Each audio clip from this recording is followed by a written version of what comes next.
लीजिए 40 प्रश्न GK GS के हम लोग पढ़ने वाले हैं। उसके बाद 30 प्रश्न मैथ्स के और 30 प्रश्न दोस्तों किसके, हिंदी के हम लोग देखने वाले हैं। ठीक है दोस्तों, तो चलिए वीडियो में बने रहिएगा और लाइक और शेयर जरूर कीजिएगा। देख लीजिए दोस्तों, सामान्य ज्ञान के अब हम लोग पढ़ने वाले हैं क्वेश्चन नंबर 31। सबसे पहले सामान्य ज्ञान के क्वेश्चन नंबर 1 से स्टार्ट करेंगे। ठीक है दोस्तों, तो चलिए आप लोग वीडियो में बने रहिएगा और लाइक और शेयर जरूर कीजिएगा। सबसे पहला प्रश्न, चलिए, असहयोग आंदोलन और खिलाफत आंदोलन को मिलाने का सबसे उग्र विरोध किसने किया था, बताइएगा। अगर आंसर पता हो तो दोस्तों कमेंट बॉक्स में जरूर बताइएगा।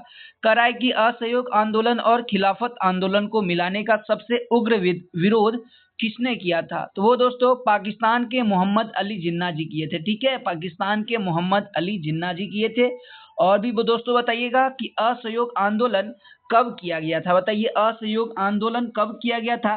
तो ये पूछे दोस्तों तो 1920 में किया गया था। याद रखिएगा, असहयोग आंदोलन का शुरुआत 1920 में किया गया था। और बताइए कि खिलाफत आंदोलन का शुरुआत कब किया गया था, और ये पूछे तो दोस्तों ये 1919 में किया गया था जब रॉलेट एक्ट आया था। ठीक है दोस्तों, और यही पूछे कि कायदे आजम की उपाधि किसे दिया गया था, बताइएगा कायदे आजम की उपाधि किसे दिया गया था, तो वो दोस्तों मोहम्मद अली जिन्ना जी को दिया गया था। ठीक है दोस्तों, तो चलिए एक प्रश्न से हम लोग 3 प्रश्न कर चुके हैं। चलिए आगे बढ़ते हैं, क्वेश्चन नंबर हम लोग 31 पे चढ़ते हैं। तो चलिए क्वेश्चन नंबर 31 देख लेते हैं। तो निम्न में से किस मापनी के द्वारा किलोमीटर और मील दोनों की दूरियों का दर्शाया जाता है, बताइएगा। तो ये दोस्तों हो जाएगा तुलनात्मक मापनी से। ठीक है, तुलनात्मक मापनी जो कि ऑप्शन नंबर डी हो जाएगा। ठीक है, याद रखिएगा। चलिए आगे बढ़ते हैं, क्वेश्चन नंबर 33 देख लेते हैं। तो निम्नलिखित में से कौन भारत में वाणिज्यिक फसल है, बताइएगा। निम्नलिखित में से कौन भारत में वाणिज्यिक फसल है, तो ये हो जाएगा दोस्तों इनमें से सभी, जिसमें आप लोग देख रहे हैं सरसों हो जाएगा, तंबाकू हो जाएगा और जूट, तीनों हो जाएगा। इसलिए आप लोग इनमें से सभी हो जाएगा, ऑप्शन नंबर डी होगा। चलिए आगे बढ़ते हैं, क्वेश्चन नंबर हम लोग 34 देख लेते हैं। तो कौन सा ऊर्जा स्रोत नवीकरणीय है, बताइएगा कौन सा ऊर्जा स्रोत नवीकरणीय है, तो वो दोस्तों बताइएगा। आंसर पता हो तो कमेंट बॉक्स में बताइए। तो ये दोस्तों इसका भी हो जाएगा ऑप्शन नंबर डी, उपयुक्त सभी हो जाएगा। चलिए आगे बढ़ते हैं, क्वेश्चन नंबर 35 पे चलते हैं। तो क्वेश्चन नंबर 35 क्या कहता है, तो कहता है कि कोयला किस प्रकार का संसाधन है। तो आप लोग जानते ही होंगे कोयला अनवीकरणीय संसाधन। ठीक है, इसलिए आपका ऑप्शन नंबर बी हो जाएगा। चलिए आगे बढ़ते हैं, क्वेश्चन नंबर 36 पे चलते हैं। तो निम्नलिखित में से किस एक को भारत में वैश्वीकरण के कारण सबसे कम लाभ हुआ था, बताइए। पूछता है कि निम्नलिखित में से किस एक को भारत में वैश्वीकरण के कारण सबसे कम लाभ हुआ था, तो ये दोस्तों कृषि को हुआ था, कृषि क्षेत्र को सबसे कम लाभ हुआ था। चलिए आगे बढ़ते हैं।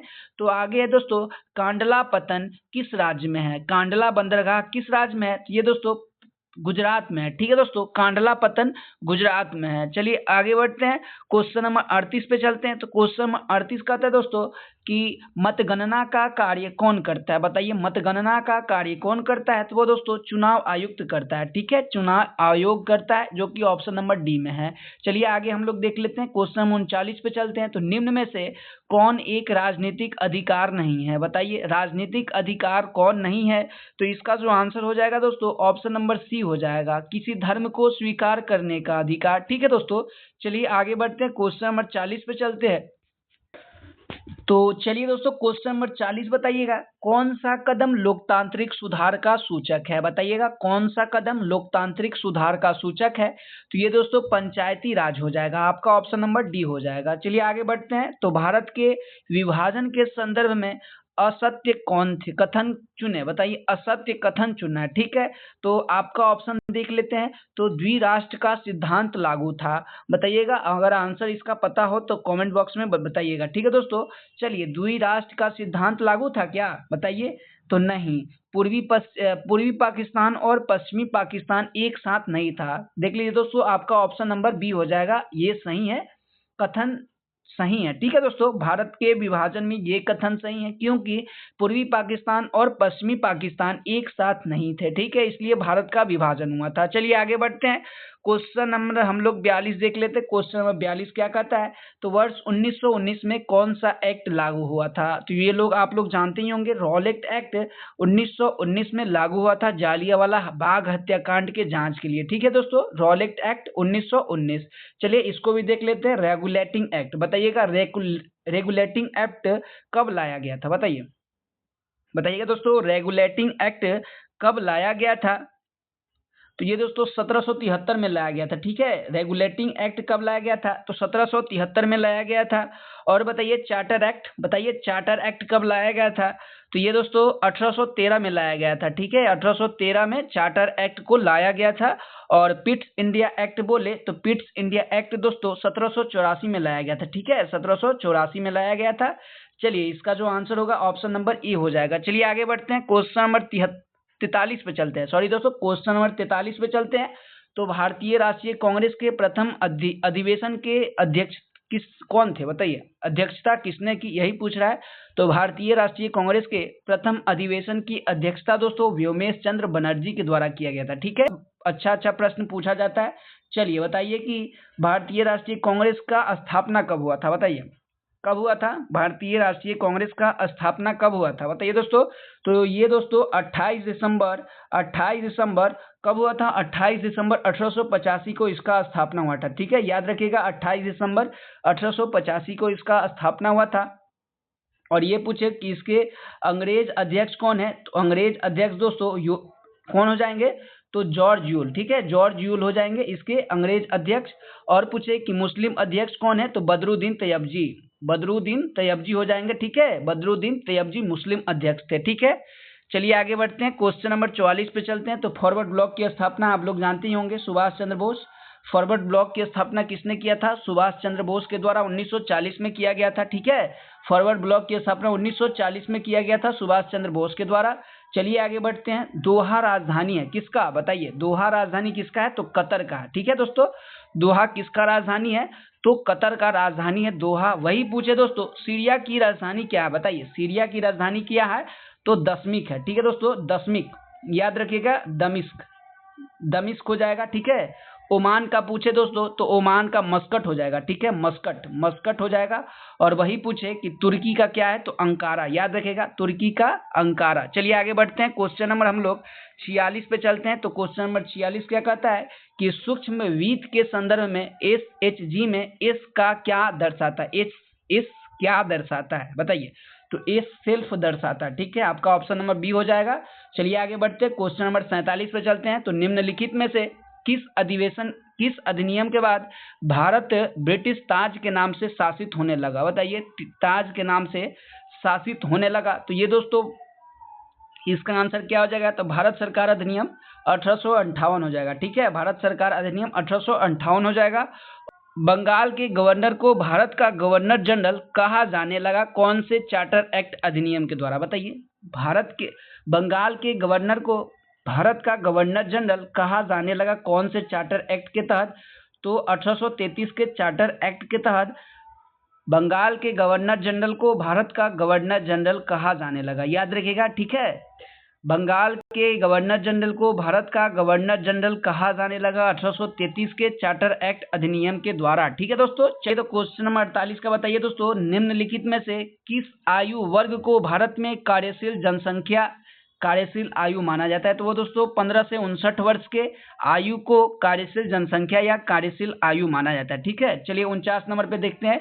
फरवरी 1947 में लॉर्ड वेवेल के स्थान पर भारत का वायसराय किसे नियुक्त किया गया? तो लॉर्ड माउंटबेटन को। ठीक है, और भारत का विभाजन भी लॉर्ड माउंटबेटन योजना के तहत किया गया था, याद रखिएगा। चलिए आगे बढ़ते हैं। क्वेश्चन नंबर 50 देख लेते हैं। तो क्वेश्चन नंबर 50 है दोस्तों, हर साल हॉर्नबिल महोत्सव नागालैंड, याद रखिए, हॉर्नबिल महोत्सव बहुत बार पूछा जाता है। नागालैंड, हॉर्नबिल महोत्सव नागालैंड, याद रखिए ले जो। चलिए आगे बढ़ते हैं। क्वेश्चन नंबर 51 पे, 1976 में अनुच्छेद 51A का संबंध किससे है? तो भाग 4 का ए है। ठीक है, 51A जो कि क्या है? मौलिक कर्तव्य है मौलिक कर्तव्य कहाँ से लिया गया है, तो रूस के संविधान से लिया गया है, ठीक है। और डीपीएसपी पूछे दोस्तों, डीपीएसपी तो वो दोस्तों आयरलैंड के संविधान से लिया गया है, याद रखिएगा। डीपीएसपी राज्य के नीति निर्देशक तत्व कहाँ से लिया गया है, तो आयरलैंड के संविधान से लिया गया है, ठीक है। चलिए आगे बढ़ते हैं, क्वेश्चन नंबर 52 पे चलते हैं दोस्तों। क्वेश्चन नंबर 52 क्या कहता है, तो क्वेश्चन नंबर 52 कहता है, देख लीजिए, नरेगा भारत के कई जिलों में एक वर्ष में डैश दिनों के रोजगार की गारंटी दी गई, 100, ठीक है, 100 दिनों के रोजगार की गारंटी, एक वर्ष में 100 दिनों के रोजगार की गारंटी दी गई है, ठीक है, याद रखिएगा। चलिए आगे बढ़ते हैं, क्वेश्चन नंबर 53 पे चलते हैं। तो क्वेश्चन नंबर 53 है कि भारत ने किस देश से जूट उत्पादों के भूमि मार्ग आयात पर रोक लगाया है, तो वो दोस्तों बांग्लादेश हो जाएगा, ठीक है, बांग्लादेश। चलिए 54 नंबर पे चलते हैं, हाल ही में किस राज्य के जंगलों में दुर्लभ ब्लू पिकगिल मशरूम की खेती हुई थी, तेलंगाना, आपका ऑप्शन नंबर ए हो जाएगा, ठीक है। चलिए आगे बढ़ते हैं, क्वेश्चन नंबर 56 पे चलते हैं।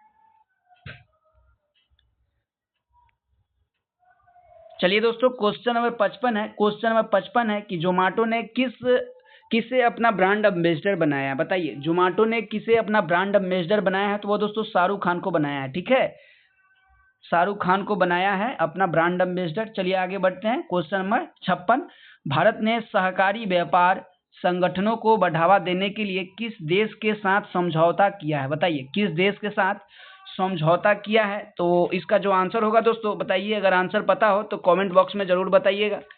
तो इसका जो आंसर होगा दोस्तों जामीबिया के साथ किया, ठीक है, जामीबिया, जो कि ऑप्शन नंबर ए में है। चलिए आगे बढ़ते हैं, क्वेश्चन नंबर 57 पे चलते हैं। तो क्वेश्चन नंबर 57 है दोस्तों, अंतर्राष्ट्रीय युवा दिवस प्रत्येक वर्ष 12 अगस्त को मनाया जाता है, ठीक है, ये तो आसानी था। चलिए 58 नंबर, भारत सरकार द्वारा पीएम ई ड्राइवर योजना को किस वर्ष तक बढ़ाया गया है, बताइए, किस वर्ष तक बढ़ाया गया है, तो 2028 तक बढ़ाया गया है, ठीक है दोस्तों, 2028 तक बढ़ाया गया है पीएम ई ड्राइवर योजना को, ठीक है। चलिए आगे बढ़ते हैं, क्वेश्चन नंबर 59 पे चलते हैं। तो भारत के प्रधानमंत्री नरेंद्र मोदी ने निम्नलिखित में से किसके बीच भारत की सबसे लंबी root Vande Bharat express train सेवा उद्घाटन किया, बताइए, तो नागपुर से मुंबई के बीच, ठीक है, नागपुर से मुंबई के बीच। चलिए आगे बढ़ते, क्वेश्चन नंबर 60 देख लेते हैं। क्वेश्चन नंबर 60 क्या कहता है, तो भारत की सबसे कम उम्र की फेडरेटेड फीमेल चेस प्लेयर कौन बन गई है, बताइए, कौन बन गई है, तो आरिनी लाहौटी, आपका ऑप्शन नंबर ए हो जाएगा। चलिए 61 देख लेते हैं, जब प्रकाश की किरण विरल माध्यम से सघन माध्यम में जाती है तो वह अभिलंब की ओर झुक जाती है, ठीक है दोस्तों, अभिलंब की ओर झुक जाती है। चलिए आगे बढ़ते, क्वेश्चन नंबर 62 पे चलते हैं। तो क्वेश्चन नंबर 62 क्या कहता है दोस्तों, तो निकट दृष्टि दोष को ठीक करने के लिए किस प्रकार के लेंस का प्रयोग किया जाता है, तो निकट बोले दोस्तों तो निकट के लिए अवतल लेंस, और वही दूर का बोले तो उत्तल लेंस, ठीक है दोस्तों, निकट अवतल लेंस, दूर उत्तल लेंस, याद रखिएगा। चलिए आगे बढ़ते हैं, क्वेश्चन नंबर 63 पे चलते हैं। तो विद्युत प्रतिरोध का एसआई मात्रक है ओम, विद्युत प्रतिरोध का एसआई मात्रक क्या होता है दोस्तों, ओम। अब वही पूछे कि विद्युत प्रतिरोधकता का, तो ओम मीटर हो जाएगा, ठीक है, याद रखिएगा। चलिए आगे बढ़ते हैं, क्वेश्चन नंबर 64 पे चलते हैं। तो विद्युत मोटर एक ऐसा उपकरण है जो परिवर्तन करता है, बताइए, विद्युत मोटर एक ऐसा उपकरण है जो परिवर्तन करता है, बताइए, आंसर पता हो तो कमेंट बॉक्स में जरूर बताइएगा दोस्तों। तो इसका जो आंसर होगा दोस्तों आपका ऑप्शन नंबर बी हो जाएगा, विद्युत ऊर्जा को यांत्रिक ऊर्जा में बदलता है, ठीक है, विद्युत मोटर एक ऐसा उपकरण है जो विद्युत ऊर्जा को यांत्रिक ऊर्जा में बदलता है। चलिए आगे बढ़ते हैं, क्वेश्चन नंबर 65 पे चलते हैं। तो क्वेश्चन नंबर 65 क्या कहता है कि समीकरण Fe2O3 पर +2Al बराबर होगा Al2O3 +2Fe किस प्रकार की अभिक्रिया है, बताइए, किस प्रकार की अभिक्रिया है दोस्तों, तो यह विस्थापन अभिक्रिया है, याद रखिएगा, विस्थापन अभिक्रिया है। चलिए आगे बढ़ते हैं, अम्लीय विलयन का पीएच मान कितना होता है, तो 7 से कम होता है, ठीक है दोस्तों, अम्लीय विलयन का पीएच मान कितना होता है, तो वह दोस्तों 7 से कम होता है, याद रखिएगा। और क्षारीय का 7 से ज़्यादा होता है, और उदासीन बोले तो सिर्फ 7 होता है, ठीक है, जो कि पानी का पीएच मान होता है। चलिए आगे बढ़ते हैं, कौन सी अधातु कमरे के ताप पर द्रव अवस्था में पाई जाती है, तो वो दोस्तों क्या हो जाएगा, बताइए इसका आंसर क्या होगा दोस्तों, तो इसका जो आंसर होगा ब्रोमीन हो जाएगा, ठीक है, ब्रोमीन अधातु है, और पारा बोले तो वो धातु है, ठीक है। चलिए आगे बढ़ते हैं, क्वेश्चन नंबर